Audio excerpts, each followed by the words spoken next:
নমস্কার। আজকে আমি আরেকটা গুরুত্বপূর্ণ বিষয় নিয়ে আলোচনা করব, সেটা হলো গুরুচণ্ডাল দোষ। হ্যাঁ, যারা জ্যোতিষ অনুরাগী বা জ্যোতিষী তারা প্রায় প্রত্যেকেই শুনেছেন গুরুচণ্ডাল দোষের কথা। সেটি হলো রাহু বৃহস্পতির যে যোগ, সেটাকে গুরুচণ্ডাল দোষ বলা হয়। এটা তো গেল একটা সিম্পলিফাইড উত্তর, কিন্তু এই গুরুচণ্ডাল দোষে কিন্তু অনেক রকম প্রকারভেদ আছে এবং তার অনেক ব্যাখ্যা রয়েছে। আজকে আমি এই ভিডিওতে সেই প্রকারভেদ এবং ব্যাখ্যাটা নিয়ে আলোচনা করব, যাতে করে এই গুরুচণ্ডাল দোষ সম্পর্কে আপনারা একটা স্পষ্ট ধারণা পেতে পারেন এবং এর সঠিক প্রেডিকশন বা ফলাদেশ করতে পারেন। জেনারেলি গুরুচণ্ডাল দোষ কখন হয়? যখন রাহু এবং বৃহস্পতি এক রাশিতে বসে থাকে, এছাড়া যখন রাহু এবং বৃহস্পতি পরস্পরকে দৃষ্টি দেয়। এবার এখানে একটা জিনিস খেয়াল করে দেখুন, দুটো উদাহরণ দেওয়া হলো। একটা হচ্ছে রাহু এবং বৃহস্পতি এক রাশিতে, আর একটা হচ্ছে রাহু এবং বৃহস্পতি পরস্পরকে দৃষ্টি দিচ্ছে। দু ক্ষেত্রে কিন্তু গুরুচণ্ডাল দোষ তৈরি হচ্ছে, কিন্তু দুই ক্ষেত্রে এই যে যোগটা তৈরি হচ্ছে তার মানে এবং তার যে এফেক্ট বা ফল দুটো কিন্তু আলাদা হবে।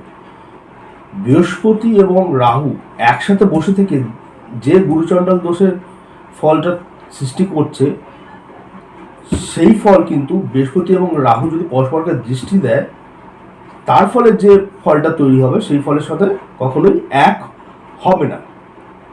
আর একটা কথা, এখানে রাহু এবং বৃহস্পতির ক্ষেত্রে গুরুচণ্ডাল দোষ সৃষ্টি করার ক্ষেত্রে দেখতে হবে কার ডিগ্রিটা বেশি, অর্থাৎ রাহুর ডিগ্রিটা বেশি না বৃহস্পতির ডিগ্রিটা বেশি। যদি গুরুচণ্ডাল দোষে রাহুর ডিগ্রি বৃহস্পতির ডিগ্রির থেকে বেশি হয়, তাহলে সেক্ষেত্রে গুরুচণ্ডাল দোষের প্রভাব অনেক বেশি হয়। উল্টোভাবে যদি বৃহস্পতির ডিগ্রি রাহুর ডিগ্রি থেকে বেশি হয়, তাহলে গুরুচণ্ডাল দোষের প্রভাব অনেকটাই কম হয়। বোঝা গেল? তো সুতরাং এখানে রাহু এবং বৃহস্পতি দুজনের ডিগ্রিটা আপনাকে দেখতে হবে, রাহুর ডিগ্রি বেশি না বৃহস্পতির ডিগ্রি বেশি। যদি রাহুর ডিগ্রি বেশি হয়, তাহলে গুরুচণ্ডাল দোষের প্রভাবটা অনেক বেশি হয়, এবং যদি বৃহস্পতি ডিগ্রি বেশি হয়, তাহলে গুরুচণ্ডাল দোষের প্রভাব অনেকটা কম হয়। এছাড়া আপনাকে দেখতে হবে রাহু এবং বৃহস্পতি একসাথে যদি বসে গুরুচণ্ডাল দোষ সৃষ্টি করে, তারা কোন রাশিতে বসেছে। এখানে রাশির কারকতাটা কিন্তু খুব ইম্পর্টেন্ট একটা ফ্যাক্টর। এছাড়া রাহু এবং বৃহস্পতি যদি পরস্পরকে দৃষ্টি দিয়ে গুরুচণ্ডাল দোষ সৃষ্টি করে, সেক্ষেত্রে দুজনের রাশি কারকতাটা দেখতে হবে। তো এখানে সবার আগে বুঝে নিতে হবে, যদি রাহু এবং বৃহস্পতি একই রাশিতে বসে থাকে এবং রাহুর ডিগ্রি বৃহস্পতির ডিগ্রি থেকে বেশি হয়, তাহলে সেই গুরুচণ্ডাল দোষের প্রভাব কিন্তু, যেটা আমরা ম্যালেফিক বা দুষ্প্রভাব, সেটা অনেকটা বেশি হয়। পক্ষান্তরে রাহু এবং বৃহস্পতি যদি পরস্পরকে দৃষ্টি দেয়, সেই ক্ষেত্রে এবং যদি বৃহস্পতির ডিগ্রি রাহুর ডিগ্রি বেশি হয়, সেক্ষেত্রে গুরুচণ্ডাল দোষ তো হয়, কিন্তু তার যে দুষ্প্রভাব বা ম্যালেফিক এফেক্ট, সেটা কিন্তু অনেকটা কম হয়। তো সুতরাং শুধু গুরুচণ্ডাল দোষ দেখলে হবে না, এখানে দেখতে হবে রাহু এবং বৃহস্পতির ডিগ্রি কি আছে, প্লাস রাহু এবং বৃহস্পতি একসাথে বসে আছে না পরস্পরকে দৃষ্টি দিচ্ছে। এছাড়া রাহু এবং বৃহস্পতি কোন রাশিতে বসে আছে, সেই রাশি কারকতা। জেনারেলি রাহু এবং বৃহস্পতি রাশি মীন এবং ধনু এবং শনি রাশি কুম্ভ, এতে যদি একসাথে বসে থাকে, তাহলে সেক্ষেত্রে গুরুচণ্ডাল দোষের প্রভাবটা কিন্তু অতটা বেশি ম্যালেফিক বা অতটা বাজে হয় না। যেটা হয়, রাহু এবং বৃহস্পতি যদি মেষ রাশিতে বসে থাকে বা মকর রাশিতে বসে থাকে বা কন্যা রাশিতে বসে থাকে, সেই ক্ষেত্রে কিন্তু গুরুচণ্ডাল দোষের প্রভাবটা অনেকটাই বৃদ্ধি পায়। এক্ষেত্রে একটা জিনিস বুঝতে হবে, আমরা জেনারেলি শুনে এসেছি গুরুচণ্ডাল দোষ মানেই সবার আগে গুরুর সাথে বিরোধিতা, গুরুর সাথে বাজে সম্পর্ক ইত্যাদি প্রভৃতি, বা গুরুকে অপমান।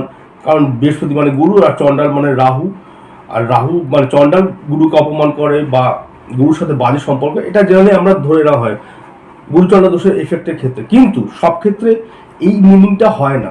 আপনার গুরুচণ্ডাল দোষ বলতে এখানে গুরু বলতে বোঝাচ্ছে শুধু গুরু নয়, আমাদের যে ওল্ড ট্র্যাডিশন, কাস্টম, আমাদের প্রাচীন রীতিনীতি, আমাদের সামাজিক যে নিয়ম ধ্যান ধারণা, সেটাকেও কিন্তু বোঝায়।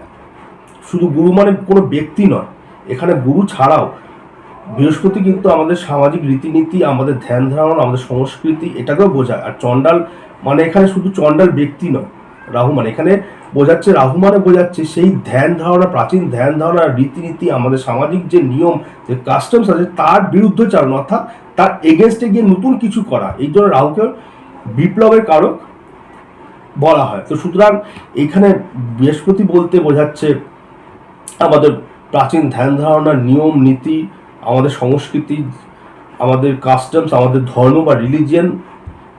আর রাহু বা চণ্ডাল বলতে বোঝাচ্ছে সেই প্রাচীন ধ্যান ধারণা, রীতিনীতি, সামাজিক ব্যবস্থা বিরুদ্ধচারণ বা এগেনস্টে গিয়ে বা সেই প্রাচীন ধ্যান ধারণাকে ভেঙে নতুন কিছু করা। অর্থাৎ সেক্ষেত্রে আপনারা বুঝতে পারছেন, কারণ যদি গুরুচণ্ডাল দোষ থাকে, নট নেসেসারি যে তার সাথে গুরুর বাজে সম্পর্ক হবে বা টিচারের বাজে সম্পর্ক হবে বা গুরুকে অপমান করবে বা শিক্ষকের সাথে বাজে ব্যবহার করবে, সেটা না।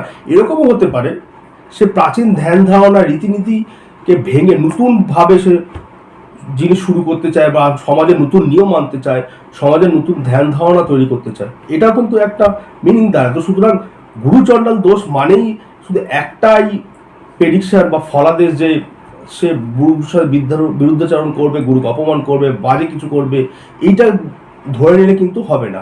এখানে বিষয়টাকে কিন্তু আপনাকে ইলাবোরেটলি বলে বিবেচনা করতে হবে। এছাড়া যেটা আমি এক্ষুনি আগে বললাম, রাহু এবং বৃহস্পতি যদি একই সাথে মীন রাশিতে বসে থাকে বা ধনু রাশিতে বসে থাকে বা কুম্ভ রাশিতে বসে থাকে, তাহলে সেক্ষেত্রে কিন্তু এই গুরুচণ্ডাল দোষের প্রভাব অতটা বাজে হয় না, যেটা হবে মকর রাশিতে বসে থাকলে বা কন্যা রাশিতে বসে থাকলে বা মেষ রাশিতে বসে থাকলে বা অনেক ক্ষেত্রে বৃশ্চিকে বসে থাকলে। এছাড়া আপনাকে খেয়াল করে দেখতে হবে এই গুরুচণ্ডাল দোষটা লগ্ন সাপেক্ষে কোন ভাবে হয়েছে।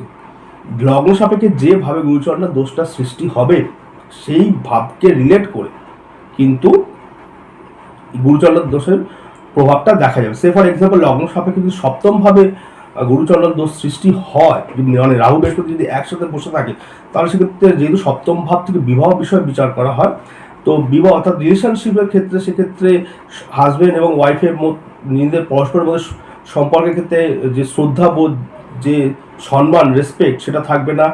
হাজব্যান্ড ওয়াইফ একে অপরের বিরুদ্ধাচরণ করবে, একে অপরের প্রায় প্রতিটা কথায় এগেনস্টে যাবে বা একে অপরের কাজকর্মে বাধা সৃষ্টি করবে, একে অপরের প্রতি কোনো সম্মান থাকবে না। যেহেতু এটা সপ্তম ভাবে গুরুচণ্ডাল দোষটা হয়েছে এখানে উদাহরণস্বরূপ, এবার সপ্তম ভাব থেকে আমরা জানি বিবাহিত জীবন বিচার করা। আবার ধরুন কারণ চতুর্থ ভাব গুরুচণ্ডাল দোষ সৃষ্টি হতো, সেক্ষেত্রে কী হবে, চতুর্থ ভাব থেকে জায়গায় বিচার করা, সেই রেসপেক্টে গুরুচণ্ডাল দোষের প্রভাব পড়বে। সেবার বাড়ির যারা আত্মীয় স্বজন আছে বা বাড়ির সারাউন্ডিংস যারা লোকজন রয়েছে, তাদের নিজেদের মধ্যে পরস্পরের মধ্যে কোনো বনিবনা হবে না, মিল হবে না, শ্রদ্ধা পারস্পরিক তো একদম কমই থাকবে, বোঝা যায়, এবং আন্ডারস্ট্যান্ডিং বা নিজেদের মধ্যে যে একটা বুঝে চলার ব্যাপার সেটাও অনেকটা কম হবে। আবার যদি আপনি দশমভাবে হয় গুরুচণ্ডাল দোষ, তাহলে সেক্ষেত্রে কী হবে, দশম ভাব থেকে যদি কর্মবিচার করা হয়, তো সুতরাং কর্মক্ষেত্রে জাতকের তারা যারা কলিগস আছে বা তার যারা বস আছে তাদের সাথে বনিবনা হবে না, তাদের প্রতি শ্রদ্ধা কম থাকবে, তাদের সাথে আন্ডারস্ট্যান্ডিংটা কম হবে, তাদের সাথে বোঝাবুঝি যে জায়গাটা সেটা অনেক ক্ষেত্রে ভুল হয়ে যাবে বা ভুল বোঝাবুঝির সৃষ্টি হবে। তো সুতরাং বুঝতে পারছেন গুরুচণ্ডাল দোষটা যে ভাবে আছে সেই ভাবটাকেও আপনাকে কাউন্টিং নিয়ে আসতে হবে এবং সেই ভাব থেকে যে বিষয় বিচার করা সেই বিষয়ের ক্ষেত্রে গুরুচণ্ডাল দোষের প্রভাব দেখা যাবে। তো সুতরাং বোঝা যাচ্ছে শুধু গুরুচণ্ডাল দোষ একটা আছে দেখেই যে আপনি জাস্ট গদ্ধরা প্রেডিকশন করে দেবেন যে গুরুর সঙ্গে অসম্মান করবে, গুরুর প্রতি বিরুদ্ধাচরণ করবে, গুরুকে মানবে না, তা নয়। এগুলো অনেক কিছু বিষয় আছে, সেইগুলোকে আপনাকে দেখতে হবে। এবং গুরুচণ্ডাল দোষের যে ফলটা সেটা কিন্তু ব্যাপক অর্থে ব্যবহৃত হয়। এখানে শুধু একটা স্পেসিফিক জায়গা প্রেডিকশন করলে কিন্তু অনেক ক্ষেত্রে প্রেডিকশন মিলবে না। তো সুতরাং আর এছাড়া আরেকটা যেটা বললাম, রাহু বৃহস্পতি একসাথে বসে থাকলে গুরুচণ্ডাল দোষের প্রভাব একরকম হবে, আর রাহু বৃহস্পতি একে অপরকে দৃষ্টি দিলে অর্থাৎ পঞ্চম নবম দৃষ্টির মাধ্যমে পরস্পরকে দেখলে অন্য গুরুচণ্ডাল দোষের প্রভাবটা অন্যরকম হবে। সেক্ষেত্রে একসাথে বসে থাকার যে ফলটা গুরুচণ্ডাল দোষের সেটা যখন রাহু এবং বৃহস্পতি পরস্পরকে দৃষ্টি দেবে, সেই গুরুচণ্ডাল দোষের ফলটা কিন্তু অনেকটা কম হবে। একসাথে অর্থাৎ এখানে রাহু বৃহস্পতি একসাথে বসে থেকে গুরুচণ্ডাল দোষ সৃষ্টি করলে যে ফল হয় বা যে দুষ্প্রভাবটা দেখা যাবে, সেই দুষ্প্রভাবটা বা ম্যালিফিক এফেক্টটা রাহু এবং বৃহস্পতি পরস্পরকে দৃষ্টি দিলে অনেকটা কিন্তু কম হবে। এছাড়া আরও বিষয় আছে, যেমন নবাংশ আপনাকে দেখতে হবে, অর্থাৎ রাহু এবং বৃহস্পতি নবাংশগত অবস্থান আপনাকে দেখতে হবে, কারণ নবাংশটাও খুব ইম্পর্টেন্ট ব্যাপার রয়েছে। তো নবাংশের একটা ফলের প্রভাব তো অবশ্যই রয়েছে। সেক্ষেত্রে আপনাকে দেখতে হবে বৃহস্পতিটা বর্গোত্তম আছে কি পুষ্কর নবাংশে রয়েছে, বা রাহু কি বর্গোত্তম আছে নাকি না পুষ্কর নবাংশে রয়েছে, সেটাও আপনাকে কাউন্টিং আনতে হবে। তো সুতরাং এখানে আপনি দেখতেই পাচ্ছেন, এছাড়া আমি বলে দিলাম রাহু এবং বৃহস্পতির মধ্যে কার ডিগ্রি বেশি আছে সেটাও আপনাকে বিবেচনা বা বিচারের মধ্যে আনতে হবে। তো সুতরাং বুঝতেই পারছেন গুরুচন্দ্র দোষে শুধু রাহু বৃহস্পতি কম্বিনেশনটা দেখি আপনি একটা ফিক্সড প্রেডিকশন করে দেবেন যে গুরুর সাথে সম্পর্ক খারাপ হবে, গুরুকে অসম্মান করবে, বাজে ব্যবহার করবে, জাস্ট এইটুখানি বলে দিলে হবে না। এরকম অনেক ভ্যারিয়েশন রয়েছে গুরুচন্দ্র দোষে। তো সেইগুলো আপনাকে মাথায় নিয়ে বিচার করতে হবে, তার ফলে যে প্রেডিকশনটা হবে সেটা কিন্তু সঠিক প্রেডিকশন হবে, নাহলে কিন্তু গুরুচন্দ্র দোষের ফলাদেশটা কিন্তু সঠিক হবে না। যদি আপনাদের এই ভিডিওটা ভালো লাগে লাইক করবেন, শেয়ার করবেন এবং কমেন্টস করবেন। নমস্কার।